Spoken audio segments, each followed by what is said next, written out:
तो क्यों गृहस्थ आश्रम को सर्वश्रेष्ठ कहा जाता। उसमें रहते हुए कर्म, अपने नियत कर्म करते हुए अकर्ता की अवस्था को धारण करने की यहाँ बात हो रही है। और ये कैसे आ सकता है? ये ज्ञान द्वारा आता है।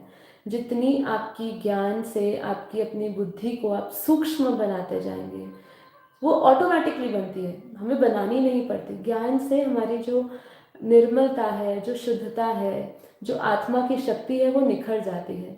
और जब वो निखर जाती है तो अपने आप, क्योंकि हमेशा हम योग में क्या बोलते हैं, इस शरीर से श्रेष्ठ क्या है, इंद्रियों से श्रेष्ठ क्या है, मन से श्रेष्ठ है बुद्धि। तो जब हम बुद्धि को ही निर्मल और पवित्र बना रहे हैं तो ऑटोमेटिकली उसका रिफ्लेक्शन देखिए आपके ऊपर क्या आएगा, मन पे प्रभाव पड़ेगा, तन पर प्रभाव पड़ेगा। तो ये एक चेन है, ठीक है। तो इसलिए क्या कहा है, ज्ञान रूपी नौका की सहायता से, ज्ञान रूपी नौका की सहायता से महापापी भी संसार रूपी कष्टों के सागर को सरलता से पार कर लेते हैं। देखिए यहाँ ज्ञान रूपी नौका कहिए, भक्ति या पूजा अर्चना के सहायता से बात नहीं हो रही है। इसको आप अच्छी तरह महत्वता समझिए। ये स्पेशली उन लोगों के लिए भी एपिसोड है जो खाली मेडिटेशन करना चाहते हैं लेकिन ज्ञान को धारण नहीं करना चाहते। उनको लगता है बस हमने आंखें बंद करी, 2 मिनट अपने आप में श्वासों में ध्यान दिया और उससे हमने अपने आप के संकल्पों को थोड़ी देर शांत किया, विचारों को शांत किया और मन को शांति की अनुभूति भी हुई, परम शांति की भी अनुभूति हुई। शायद कुछ पल हमने भगवान को भी याद कर लिया कि हे परमात्मा, तेरा शुक्रिया, तूने जो हमें दिया है, और धन्यवाद भी दे दिया आपने उनको और उनको याद भी कर लिया। लेकिन उससे काफ़ी नहीं है।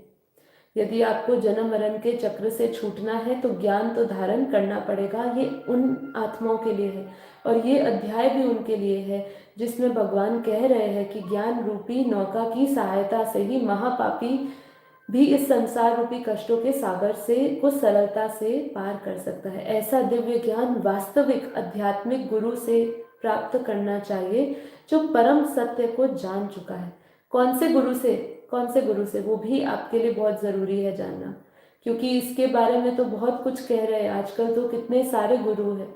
गुरुओं को चुनना जो परम सत्य का मार्ग बता रहा हो, जो अपने तक आपको सीमित ना रख रहा हो, जो भगवान तक लेकर जा रहा हो, जो उस ऑलमाइटी अथॉरिटी की पहचान दे रहा हो, वो बहुत ज़रूरी है और वो हमें इस बेहद के ज्ञान में मिली है, ठीक है।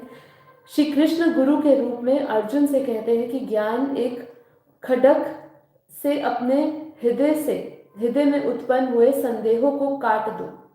क्या? ज्ञान की खड्ग मतलब तलवार, ज्ञान की तलवार से अपने हृदय में उत्पन्न संदेहों को काट दो। उठो और युद्ध लड़ने के लिए अपने कर्तव्य का पालन करो, ठीक है।